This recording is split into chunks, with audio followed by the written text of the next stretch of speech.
Hello students. तो आज हम लोग 11th क्लास 13.1 का क्वेश्चन नंबर 6, 7, 8 और 9 करने वाले हैं। तो चलो अपनी क्वेश्चन स्टार्ट करते हैं। पहला क्वेश्चन है हमारा 6 वाले, limit x tend to 0 x plus 1 के पावर 5 माइनस 1 अपॉन में x। ठीक है, हमें इसको फाइंड करना है। तो सबसे पहला नंबर, अगर हमें फ्रैक्शन में दिया रहे तो हम पहले चेक करते हैं कहीं जीरो, अगर x की वैल्यू मतलब जीरो पुट कर रहे हैं तो कहीं 0/0 तो नहीं आ रहा है। ठीक है, तो इसके लिए देखो मैंने एक पेज लिया है और साइड में कहीं चेक कर लेते हैं। x plus 1 limit x tend to 0 x plus 1 के पावर 5 माइनस 1 अपॉन में x, यही है ना।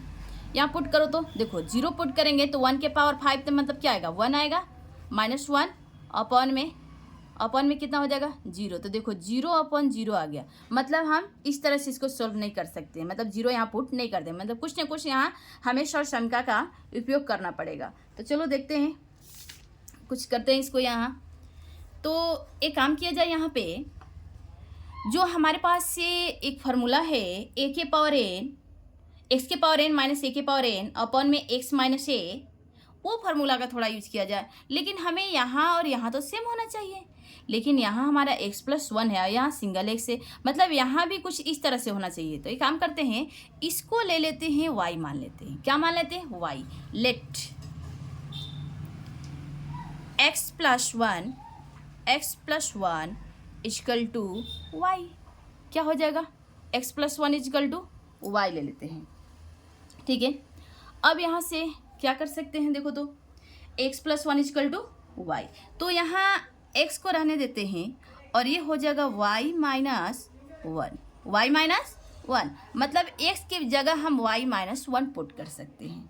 ठीक है, अब तो जब हमें इस y के फॉर्म में इसको लिख देंगे तो इसका मतलब है कि यहाँ भी y आना चाहिए, क्योंकि जब x है तो x की वैल्यू यहाँ पर दे रखा है x टेंड्स टू 0, तो जब y के फॉर्म में इसको लिख देंगे तो यहाँ भी तो y होना चाहिए। तो उसके लिए क्या करना पड़ेगा, तो यहाँ देखो, यहाँ x टेंड्स टू 0 मतलब x की वैल्यू 0 रख रहा है, तो इसमें पुट कर देते हैं, y की वैल्यू निकल जाएगा हमको। ठीक है, तो x प्लस 1 इजकल टू है y, यहाँ 0 करते, 0 प्लस 1, तो ये हो जाएगा y की वैल्यू हमको क्या मिल गया, 1।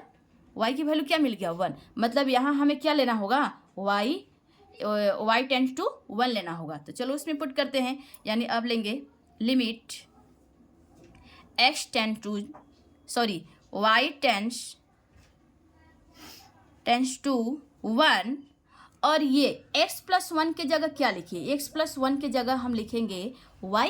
क्या लिखेंगे, y के पावर 5 माइनस 1, और अपॉन में क्या लिख दे, x की वैल्यू यहाँ क्या है, y माइनस 1। तो देखो आया ना, कौन सा फॉर्मूला है, कंपेयर कर लो। Limit x tends to a, x के पावर n माइनस a के पावर n अपॉन में x minus a is equal to क्या होता है, n a के पावर n माइनस 1। यही होता है फार्मूला हमारा ना। ठीक है, तो बस इसी फार्मूला पे लगा देंगे अपना। तो देखो यहाँ n है, मतलब यहाँ पे अगर हम 5 रख दें तो 1 के, अगर 5 करते हैं उसके 1 के सर पावर पे कुछ भी रख ले नंबर, तो 1 ही मिलेगा हमको। ठीक है, तो ये चीज़ आ गया ना इसके फॉर्म में। तो हमारा n क्या है, n हमको मिल गया क्या, n 5 है और a क्या है, 1 है। तो बस यहाँ सोल्व कर लो इस फार्मूला पे। तो n की वैल्यू मिला हमको क्या, 5 मल्टीप्लाई, ठीक है, a की वैल्यू क्या है, 1 है, क्या है, 1 है, और इसके सर पे n माइनस 1, तो ये हमारा क्या है, ये तो हमारा n है, और ये क्या है, हमारा a है। ठीक है, तो ये वाले वैल्यू ले लो, कितना हो जाएगा, n की वैल्यू 5 माइनस 1, तो 1 के सर पे तो पावर पे कुछ भी 1 ही मिलेगा, यानी 5 मल्टीप्लाई 1, तो क्या मिलेगा हमको, 5 आंसर मिल जाएगा। क्या मिलेगा, 5। ये तो हमारा क्वेश्चन हो गया। अब आते हैं क्वेश्चन नंबर 7 पे। ठीक है, तो क्वेश्चन नंबर 7 देखते हैं। है limit x tend to 3x square minus x minus 10 x square minus 4। तो यहाँ देखो, अगर यहाँ 2 रखेंगे तो 2 2 जब 4 और 4 3 जा 12, और माइनस का 2 और माइनस का 10 कितना हो जाएगा, देखो तो, यानी यहाँ लेते हैं ये 3 मल्टीप्लाई 2 का whole square minus 2 minus 10 upon में 2 का होल स्क्वायर करेंगे माइनस 4, तो क्या हो जाएगा, यहाँ 2 2 जा 4 4 3 जा 12, माइनस का 2 माइनस का 10 और 2 2 जा 4 माइनस 4, मतलब ये हो जाएगा 12 माइनस 12 अपन में 0, तो 0 अपन क्या मिल गया, 0 मिल गया ना, तो हमें तो इस फॉर्म में लाना ही नहीं है, तो मतलब कुछ ना कुछ यहाँ पे हमें शॉर्ट सम का फिर से लगाना पड़ जाएगा। तो चलो एक काम करते हैं, तो देखो क्या हम इसके फैक्टराइज कर सकते हैं, हाँ 10 3 जा 30 हो जाएगा 30। तो ऐसा कौन से दो नंबर है जिसको मल्टीप्लाई करने पे 30 आ जाए और माइनस कर दे तो माइनस का 1x मिल जाएगा, तो 6 and 5, तो ले लो यहाँ पे limit x tends to 3x², 3x² ही रहने दो, माइनस क्या लिखे यहाँ पे, माइनस का 6x और प्लस का 5x। देखो 6 में से 5 को माइनस करेंगे तो क्या बचेगा, माइनस का 1x बचेगा, और 6 5 जा 30 मिल जाएगा, क्योंकि इसमें क्या करते हैं, मल्टीप्लाई करते हैं। अगर फैक्टर समझ में नहीं आता है तो मेरी फैक्टर की एक वीडियो बनी है, वहाँ आप जाकर आप लोग देख सकते हो। तो ये हो जाएगा हमारे पास माइनस का 10 अपॉन में x² और 4 को क्या लिख सकते हैं हम लोग, 2 का होल स्क्वायर लिख सकते हैं। तो ये हो जाएगा लिमिट x टेंड्स टू 3, यहाँ से कॉमन लो, क्या लिख सकते हैं हम लोग, 3x कॉमन ले सकते हैं, तो बचेगा x माइनस 2 और यहाँ प्लस का 5 ले लो तो x माइनस 2। यहाँ से देखो a² माइनस b² मतलब x प्लस 2 और x माइनस 2 लिख सकते हैं, a प्लस बी और a माइनस बी पे। तो ये हो जाएगा हमारा limit x tends to 3x।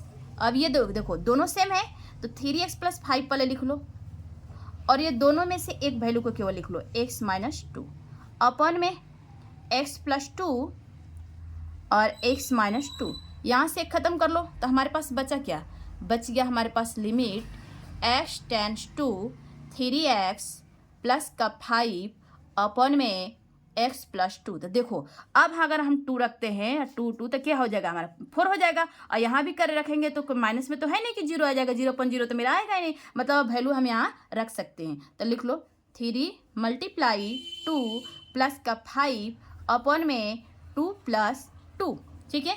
तो ये हो जाएगा 6 और ये 5, 2 2 जा 4, कितना आ जाएगा, 11 अपन में 4 आ जाएगा, ठीक है। तो ये रहा हमारा आंसर, ठीक है। अब करते हैं क्वेश्चन नंबर 8 और 9 कर लेते हैं। तो चलो ये भी क्वेश्चन कर लेते हैं। तो इसके लिए हमने क्वेश्चन लाया है, इस क्वेश्चन को हटाते हैं।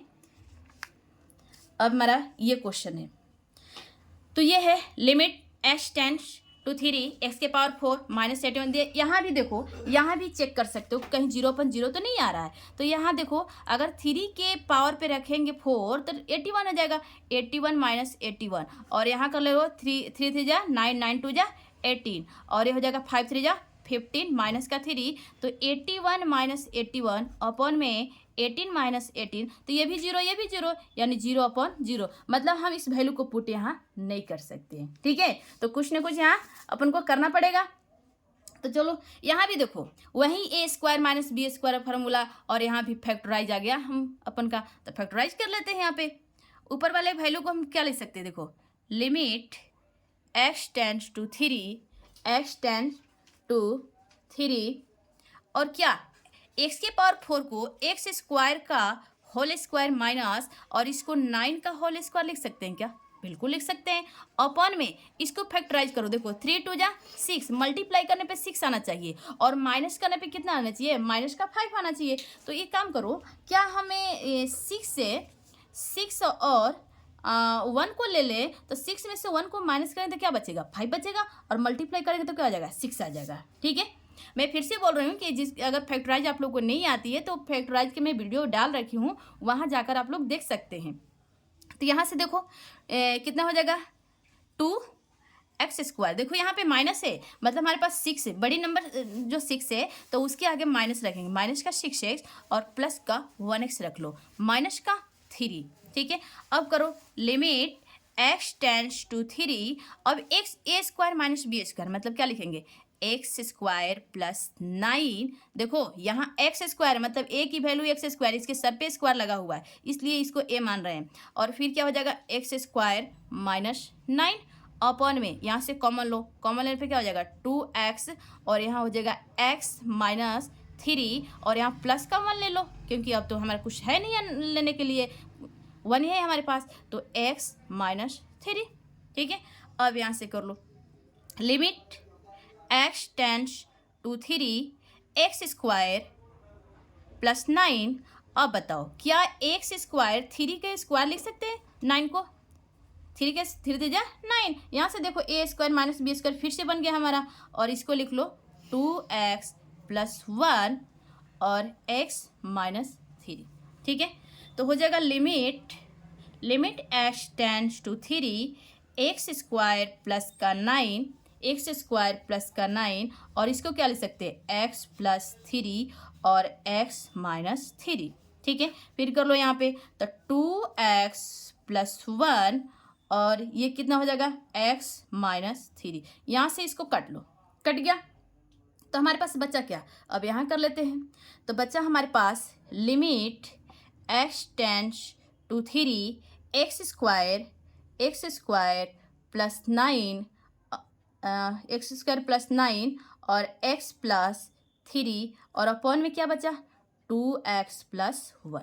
अब वैल्यू रख लो, अब वैल्यू क्या है यहाँ रख सकते हैं। ठीक है, तो चलो वैल्यू रखेंगे तो कितना हो जाएगा, यहाँ हो जाएगा हमारा 3 का होल स्क्वायर प्लस का 9 और ये हो जाएगा 3 प्लस का 3 अपॉन में 2 मल्टीप्लाई 3 प्लस 1। ठीक है, तो 3 3 जा 9 प्लस का 9, ये हो जाएगा 6 मल्टीप्लाई 6, 3 2 जा 6 6 1 7, कितना मिलेगा हमको? मिल जाएगा 18 मल्टीप्लाई 6 अपॉन में 7, तो 18 6 जा क्या होता है 108 अपॉन में 7।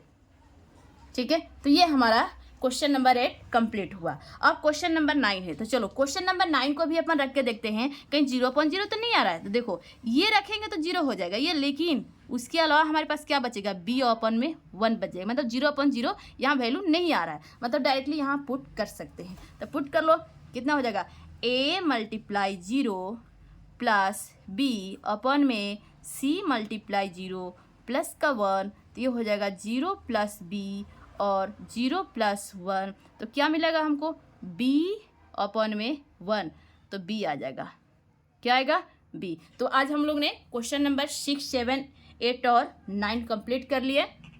तो नेक्स्ट वीडियो में हम क्वेश्चन लेकर मिलेंगे, तब तक आप लोग पढ़ते रहिए, स्वस्थ रहिए, मस्त रहिए। जय हिंद।